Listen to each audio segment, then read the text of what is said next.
Good morning. तर आज आहे हरतालिका व्रत. तर इकडे मी त्याचीच पूजा करत आहे. इकडे मी प्रथम समया लावून घेत आहे. एका पाटावरती कापड हातरून हरतालिकेचे मी फोटो ठेवत आहे. प्रथम आपल्याला गणेश पूजन करून घ्यायचं आहे. कुठलीही पूजा करायच्या आधी गणेशाची पूजा करायची असते, म्हणून मी प्रथम गणेश पूजन करून घेत आहे. वेदासुद्धा उठलेली आहे आणि तिलासुद्धा उत्सुकता लागलेली की मम्मा काय करत आहे. मग तिला मांडीवरती घेऊन इकडे मी वाळूचं शिवलिंग तयार केलेलं आहे. वाळूचं शिवलिंग तयार करायला लागतं, महादेवाचे पिंड.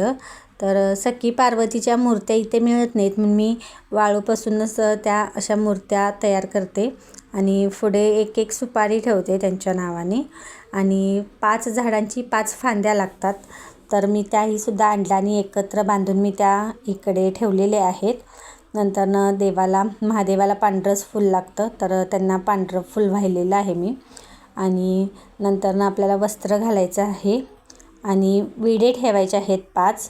आपल्याला विड्यांवरती हळकुंड, सुपारी, बदाम, खारीक, खोबरं असं 5 ठेवायचं आहे. आणि आपल्या इच्छेनुसार आपल्याला फळंसुद्धा ठेवायची आहेत, तुमच्याकडे जी फळं असतील ती.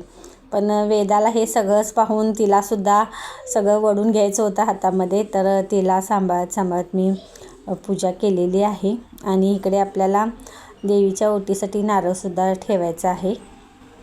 इकडे मी सगळी फुलं घालून घेत आहे. नंतरनं आपल्याला अगरबत्ती, कापूर लावून आपल्याला पुस्तक वाचन करायचं आहे. हरतालिकेची कथा वाचायची आहे आणि कथा वाचल्यानंतर आपल्याला सगळ्या देवांची आरती करायची आहे. तर मी पुस्तक वाचून आरती केलेली आहे, तवर का माझं बाळ इकडे खेळत होतं. तर अशा पद्धतीने मी हरतालिकेची पूजा केलेली आहे. व्हिडिओ आवडल्यास लाईक करा, शेअर करा आणि सबस्क्राईब करा.